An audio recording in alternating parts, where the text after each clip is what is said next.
नमस्कार, बहुत स्वागत है आपका। इंडिया वॉइस देख रहे हैं आप। मैं हूं आपके साथ शिवम सोनी। छत्तीसगढ़ कांग्रेस के दिग्गज नेताओं के दिल्ली पहुंचने के बाद सूबे की सियासत में अटकलों का बाजार गर्म होता नजर आ रहा है। पिछले कुछ दिनों से कांग्रेस प्रदेश अध्यक्ष मोहन मरकाम के बदलने की चर्चा है। जाहिर है कि चुनाव नजदीक है और इस तरह का कोई बड़ा फैसला सियासी गलियारे में चर्चा का मुद्दा तो बनेगा ही। दरअसल इस चर्चा को हवा तब मिली जब भूपेश बघेल मुख्यमंत्री छत्तीसगढ़ के सूरत से सीधे दिल्ली पहुंचे और उसके पहले मंत्री टीएस सिंहदेव, प्रदेश प्रभारी कुमारी शैलजा के साथ साथ एक ही फ्लाइट में दिल्ली रवाना हुए। दोनों नेताओं के दिल्ली पहुंचने पर प्रदेश की राजनीति में चर्चा का बाजार गर्म है। तो कप्तान को लेकर क्या छत्तीसगढ़ में कश्मकश चल रही है? छत्तीसगढ़ कांग्रेस में इसी मुद्दे पर होगी चर्चा। हमारे साथ मेहमानों का खास पैनल भी साथ होगा, लेकिन उससे पहले कुछ राजनीतिक प्रतिक्रियाएं सामने आई हैं, वो आपको सुना देते हैं। सुनिए। कल तो राहुल जी के जमानत में सारे सीनियर लीडर वहाँ पहुँचे थे और 13 अप्रैल को कन्विक्शन के लिए सुनवाई होगी और वहाँ से सांस में फिर दिल्ली आए। कल वेणुगोपाल जी और शैलजा जी से मुलाकात हुई। आज राहुल जी और प्रियंका जी से बात हुई। परिवर्तन को लेकर के कई बातें सामने आ रही हैं। कौन सा परिवर्तन? अभी गंभीरता से विचार हो रहा है कि CWC के मेंबर के लिए, है ना, और उसके बाद जब हो जाएगा फिर आगे बस्तर आने का भी न्योता दिया है क्या प्रियंका जी को आप? हाँ, प्रियंका जी को मैंने निमंत्रण दिया है। 10 तारीख को कर्नाटक में चुनाव सभा संबोधित करने जाएंगे राहुल जी। मुझे भी कहा कि मैं भी वहाँ जाऊँगा, तो 10 तारीख वहाँ और उसके बाद 11 तारीख को राहुल जी वायनाड वगैरह जाएंगे। मैंने कहा कि जब उधर से लौट ही रहे तो 12 तारीख को एक महिलाओं का सम्मेलन, क्योंकि आंगनबाड़ी कार्यकर्ता, सहायिका, मितानिन बजट में हम लोगों ने दिया है, तो वो लोग चाह रहे थे बड़ा सम्मेलन करें, तो मातृशक्ति का एक सम्मेलन होगा। मैंने निमंत्रण दिया कि आइए। प्रदेश अध्यक्ष बदलना हाईकमान के ऊपर निर्भर करता है। हाईकमान का जो भी निर्देश होगा, जो भी आदेश होगा, वो मुझे स्वीकार है। मैं हाईकमान के हर निर्देशों का पालन करता हूँ। हाईकमान ने ही मुझे प्रदेश अध्यक्ष की जिम्मेदारी दी थी और मैं 4 सालों तक बखूबी इसको निभाने का प्रयास किया। मेरे मन में एक कार्यकर्ता की भावना है और मुझे जो जिम्मेदारियां आगे दिया जाएगा वो मैं बखूबी निभाऊंगा और हाईकमान का हर निर्देश का मैं पालन करूंगा। तो मोहन मरकाम को आपने सुना, पीसीसी चीफ हैं, प्रदेश कांग्रेस अध्यक्ष हैं छत्तीसगढ़ के, और उन्होंने कहा कि जो हाईकमान का निर्देश होगा उसको मैं बखूबी निभाऊंगा। 4 साल तक मुझे प्रदेश अध्यक्ष रहने का मौका मिला, ये मेरे लिए सौभाग्य की बात है, बड़ी बात है। इन्होंने खुद कही, मोहन मरकाम ने अपनी बाइट खुद दी है। और इसके साथ साथ भूपेश बघेल ने कहा कि सूरत गए थे राहुल गांधी की जमानत के लिए कांग्रेस के कार्यकर्ता, और उसके साथ साथ सोनिया राहुल के साथ प्रियंका गांधी के साथ दिल्ली भी चले गए। लेकिन सवाल यह है कि क्या छत्तीसगढ़ कांग्रेस के अंदर सब कुछ ठीक नहीं चल रहा है? क्या छत्तीसगढ़ कांग्रेस के अंदर नेतृत्व को बदलने की बात सामने आई है? क्या प्रदेश अध्यक्ष को बदलकर किसी नए प्रदेश अध्यक्ष की तैनाती की जाएगी? क्योंकि जो चर्चाओं का बाजार है छत्तीसगढ़ कांग्रेस के सियासी हलकों में प्रदेश के अंदर, वो कुछ ऐसा ही नजर आ रहा है कि मोहन मरकाम को बदला जा सकता है। छत्तीसगढ़ कांग्रेस के जो प्रदेश अध्यक्ष हैं उनकी जगह, मोहन मरकाम की जगह किसी दूसरे नेता की तैनाती की जा सकती है। हालांकि 2023 का चुनाव भी नजदीक है। इस साल के अंत से पहले चुनाव होना है छत्तीसगढ़ में, और उसको लेकर ये तमाम सारे कयास लगाए जा रहे हैं कि छत्तीसगढ़ कांग्रेस का प्रदेश अध्यक्ष बदला जा सकता है। एक बार फिर हम आपको सुनाते हैं मोहन मरकाम ने क्या कुछ कहा। एक बार फिर सुनिए छत्तीसगढ़ कांग्रेस प्रदेश अध्यक्ष की उन्हीं की जुबानी। सुनिए मोहन मरकाम को।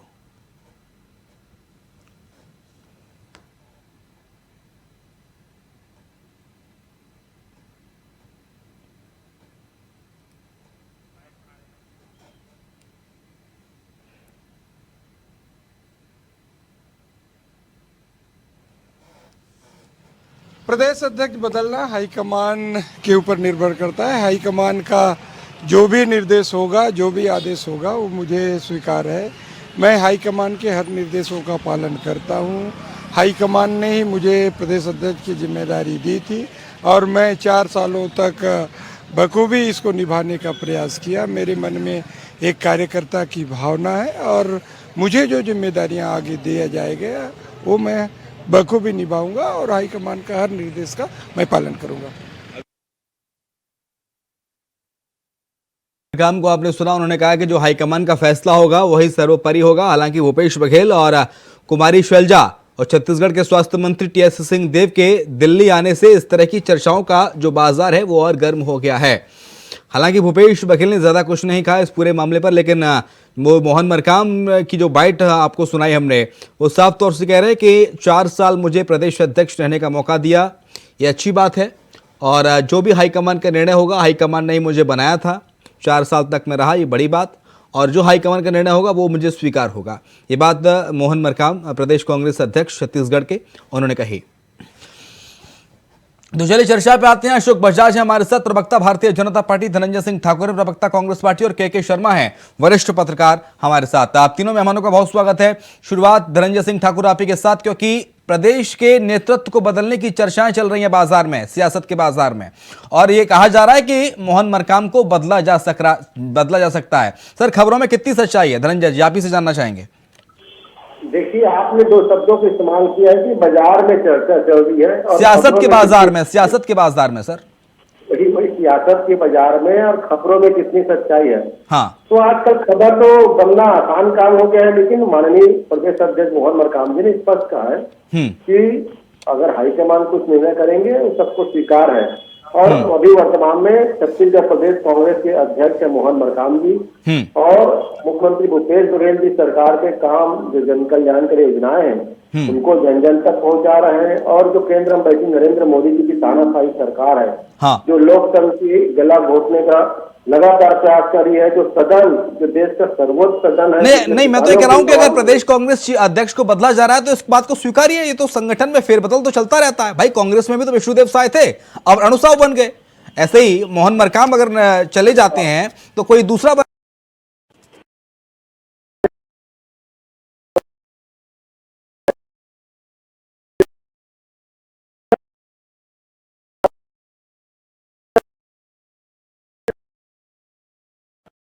काल के घर में छुपा हुआ है, उसके जब मैं छोटा सा व्यक्ति, छोटा सा कार्यकर्ता कैसे इस बात पे जवाब दे पाऊंगा। लेकिन मेरे लिए मेरे प्रदेश कांग्रेस के भी अध्यक्ष मोहन मरकाम जी है, प्रदेश मुख्यमंत्री माननीय भूपेश बघेल जी सरकार के कामों को पहुंचा रहे हैं और कांग्रेस नीति सिद्धांतों पर काम कर रहे हैं। अब बाजार में क्या चर्चा हो रही है, खबर क्या बनता है, इसके लिए ना तो मैं जिम्मेदार हूँ, ना कांग्रेस पार्टी जिम्मेदार है, ना ही हम किसी की खबरों पे कोई किसी प्रकार की टिकट टिप्पणी करते हैं, क्योंकि लोकतंत्र प्रभावी है। ठीक है। अशोक बजाज साहब, मैं आपका रुख करूंगा। सर, कैसे देखते हैं आप, क्योंकि भूपेश बघेल गए थे दिल्ली और उसके बाद कुमारी शैलजा और टीएस सिंहदेव पहले ही दिल्ली जा चुके हैं। हालांकि छत्तीसगढ़ कांग्रेस को लेकर ये बात चलती रहती है कि छत्तीसगढ़ कांग्रेस में कुछ ठीक नहीं चल रहा है। जैसे राजस्थान में चल रहा है सचिन पायलट और अशोक गहलोत के बीच, ऐसे ही भूपेश बघेल और टीएस सिंहदेव के बीच चल रहा है मुख्यमंत्री को लेकर। 50-50 वाला फॉर्मूला कांग्रेस पार्टी ने लागू नहीं किया, 2.5 साल वाला। तो ऐसे में प्रदेश कांग्रेस अध्यक्ष का अगर बदले जाते हैं तो सर इसके सियासी मायने क्या होंगे और बीजेपी किस तरह से देखती है? देखिए, किसी को भी अध्यक्ष बनाए कांग्रेस, हाँ, भारतीय जनता पार्टी कोई लेना देना नहीं है। ये उनकी पार्टी का आंतरिक मामला है, वो किसी को बनाए किसी को हटाए, इससे कोई लेना देना नहीं है। लेकिन मोहन मरकाम जी जिस जैसे अभी विधानसभा में मुखर हुए थे डीएमएफ फंड के बारे में, उन्होंने कोंडागांव जिले में हुए भ्रष्टाचार का मुद्दा उठाया था। उसके बाद से उसके वो कोप भाजन का शिकार हो सकते हैं, ये सबको मालूम। अब वो कहाँ घाट गिरेगी, किस रूप में गिरेगी, ये केवल अभी अंदाज लगाया जा सकता है। लेकिन हमको इससे कोई लेना देना नहीं है।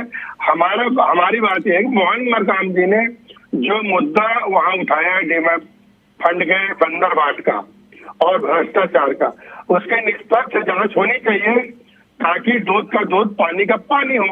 अब ये कांग्रेस अध्यक्ष है, पीसीसी चेयरमैन है और अपने क्षेत्र के मामले को इन्होंने उठाया है विधायक के नाते, तो इस पर जांच होनी चाहिए, न कि उसको कोप भाजन का शिकार होना चाहिए।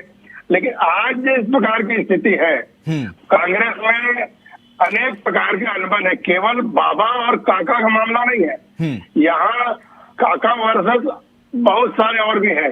लगातार यानी आप ये कह रहे हैं कि मुख्यमंत्री बनना टीएस सिंहदेव के बाद अलावा और भी लोग चाह रहे हैं, बाबा के अलावा? केवल मुख्यमंत्री की बात नहीं है, असंतोष का जो दावानल दहक रहा है कांग्रेस के अंदर। हाँ छोटे से लेकर बड़े कार्यकर्ता पदाधिकारी तक असंतुष्ट हैं, और छोटे छोटे कर्मचारियों के मामले में भी मुख्यमंत्री जी को दखलंदाजी करनी पड़ रही कि इसको हटाओ, इसको बनाओ।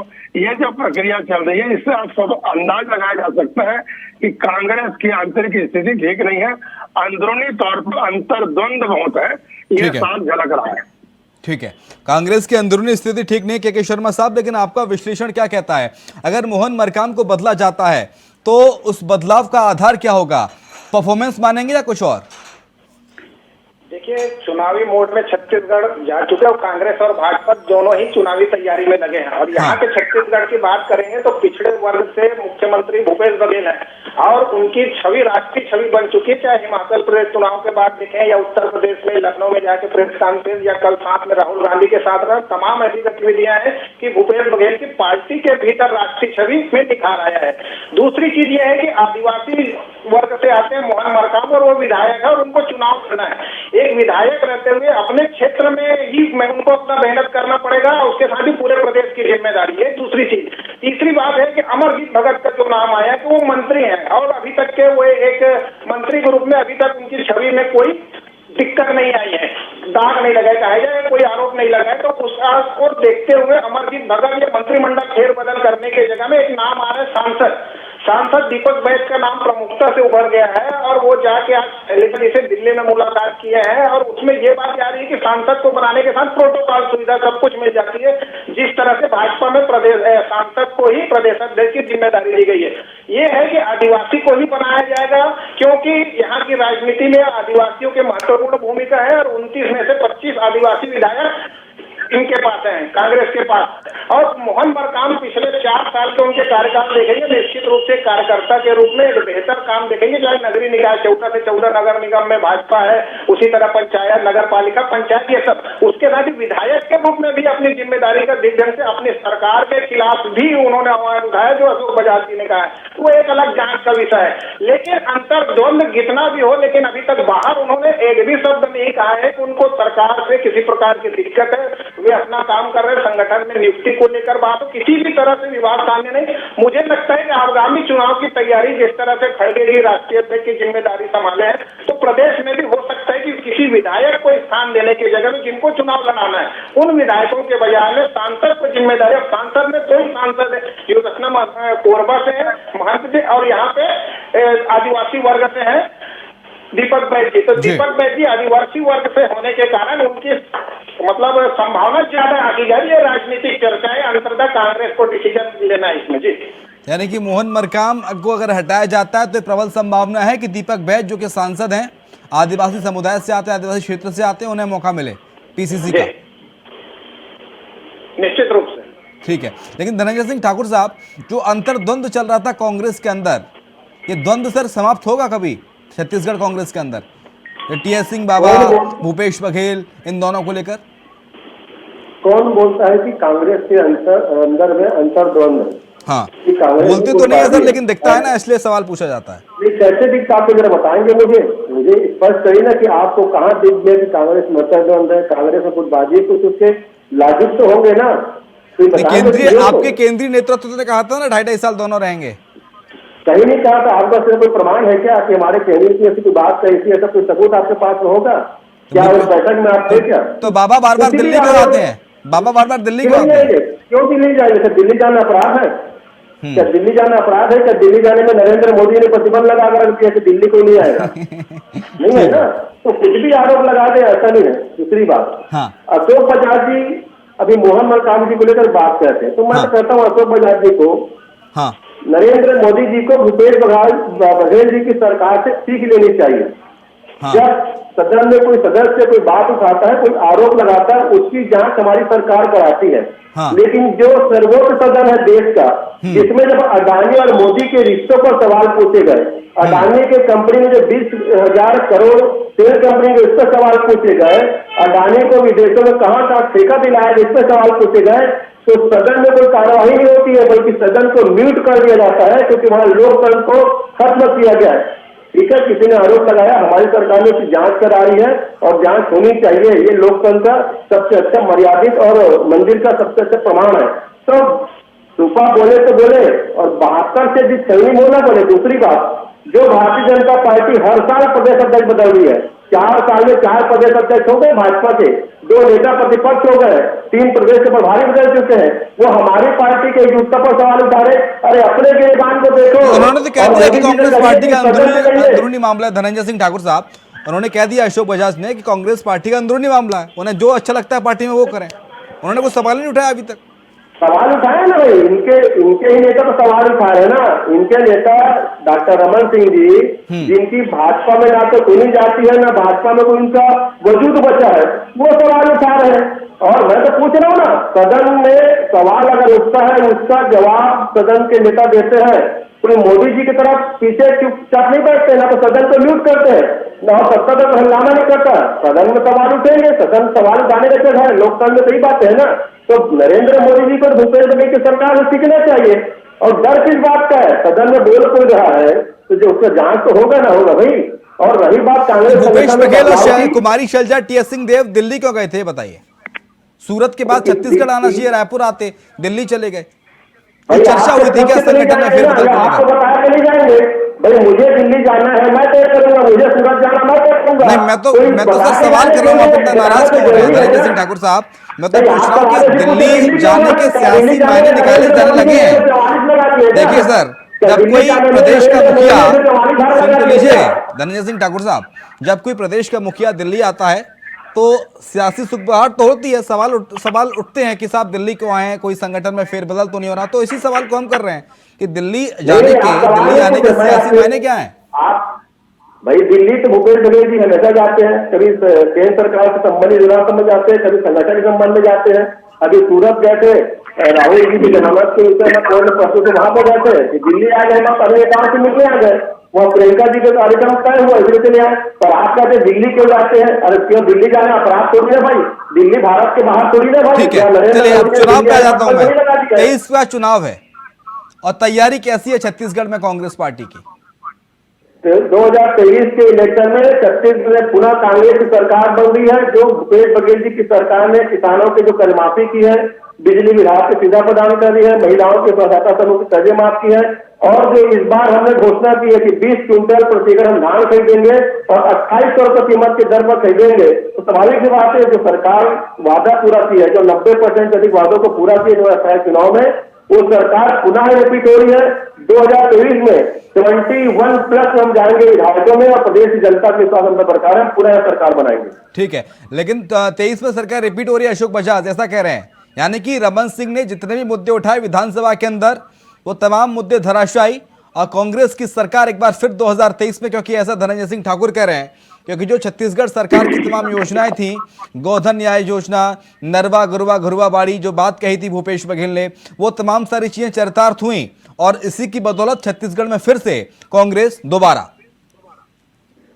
अशोक बजाज, देखिए, ये सरकार बनाने का दिवा स्वप्न न देखें, ये सरकार रिपीट नहीं होने वाली है। जिस ढंग से इन्होंने वादा खिलाफी की, बेरोजगारों के साथ जिस ढंग से मजाक कर रहे हैं, कौन सी वादा खिलाफी की सर बताइए जरा?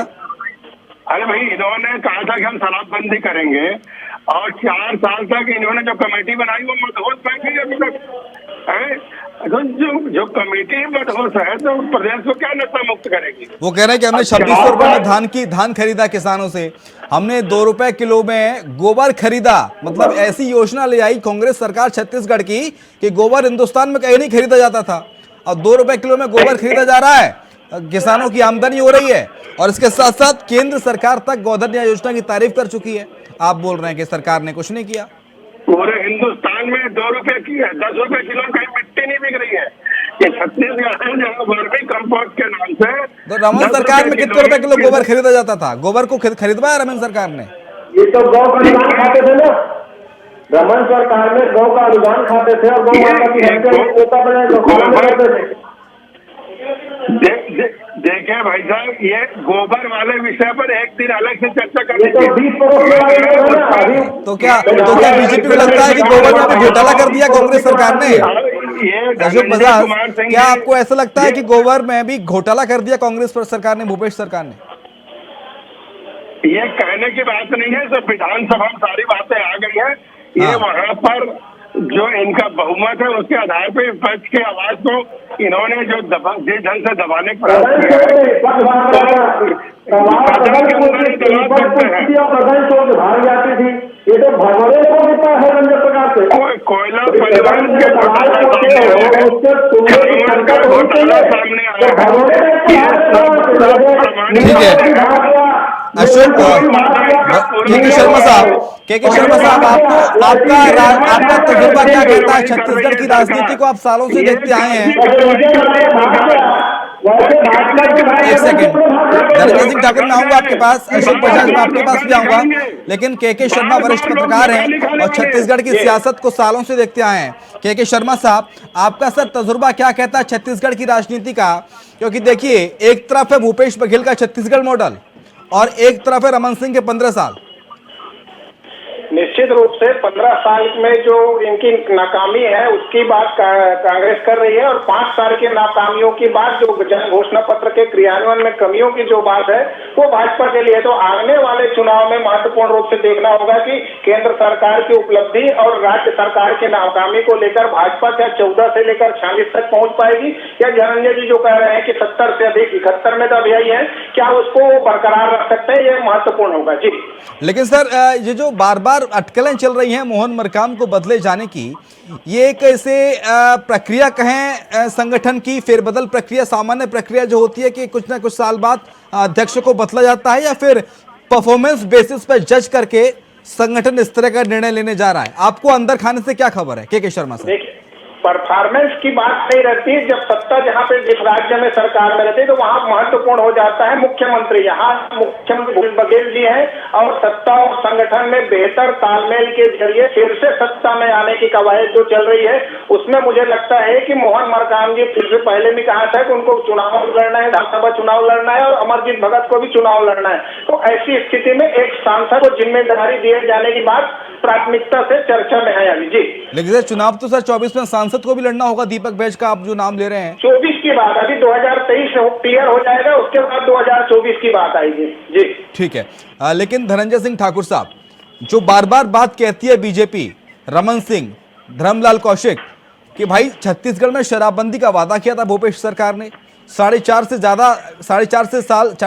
साल से ज्यादा का वक्त गुजर चुका है, लेकिन शराबबंदी की कोई सुगबुगाहट ही नहीं है छत्तीसगढ़ में। तो ऐसे छत्तीसगढ़ में जहां कच्ची शराब बनती हो, जहां बिना शराब के सब कुछ सून माना जाता हो आदिवासी अंचलों में, क्या वहां पर वाकई में शराबबंदी संभव है? कोई ब्लूप्रिंट है सरकार के पास, कोई रोडमैप है सरकार के पास शराबबंदी का?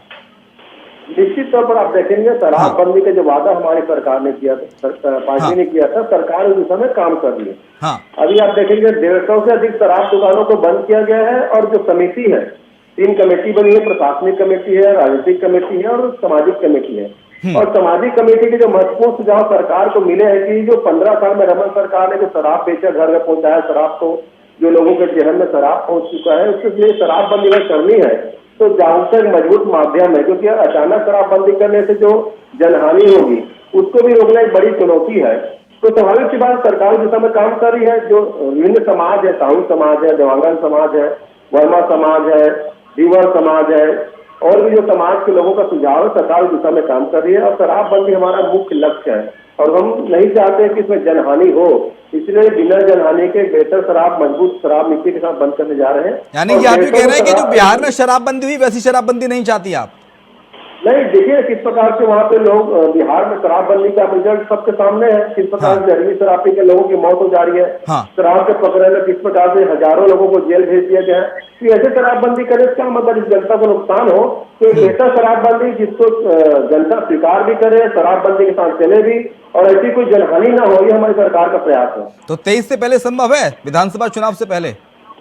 निश्चित तौर पर मैं कहा ना, शराबबंदी दिशा में 150 शराब दुकान बंद कर दिए, मतलब हम 2 कदम तो आगे चल चुके हैं। और शराबबंदी के विषय में जो दफ्तर अभियान चलाए जा रहे हैं, उससे शराब की बिक्री लीटर में कमी आई है। ये तो अच्छे शुभ संकेत है, शराबबंदी दिशा में लोग जागरूक हो रहे हैं। ठीक है, 150 से ज्यादा शराब की दुकानें बंद कर दी गई हैं अशोक बजाज साहब, और सरकार धीरे धीरे करके आगे बढ़ा रही है कदम। धीरे धीरे करके सब चीज़ें होती हैं। बिहार में जो आलम होता है, हर 20 दिन बाद खबर आती है 150 मर गए, 25 मर गए, 40 मर गए। कम से कम ऐसी शराबबंदी तो मत चाहिए आप। देखिए, हमारी जब पार्टी की सरकार थी तो इन्होंने जो गांव-गांव में शराब भट्टियां खोली थी, हाँ, उसको बंद कराने का सिलसिला शुरू हुआ था। पहले 1500 की कम आबादी के गांव में जहां दुकान है उसको बंद किया गया, फिर 2000, फिर 2500, फिर 3000 की आबादी वाले गांव में जहां जहां शराब दुकानें थी, कुल 350 दुकानें बंद कर दी थी। अब इन्होंने तो खोलना शुरू किया। अब तो शराब भट्टी की जरूरत नहीं है, घर मोहल्ले में आपको 10 कदम में शराब मिलेगा। घर आपके घर के पास तो शराब बेचते हो क्या? ठीक है, मेरे पास समय की अधिकता नहीं है, समय मेरे पास कम है, समय खत्म हो चुका है। बहुत शुक्रिया धनंजय सिंह ठाकुर साहब, आपका शुक्रिया। के शर्मा साहब और हमारे साथ भारतीय जनता पार्टी के प्रवक्ता थे अशोक बजाज, आपका शुक्रिया चर्चा में शरीक होने के लिए। और इसी के साथ हमारी छत्तीसगढ़ के इस खास डिबेट में इतना ही। खबरें लगातार जारी हैं, आप देखते रहिए इंडिया वॉइस।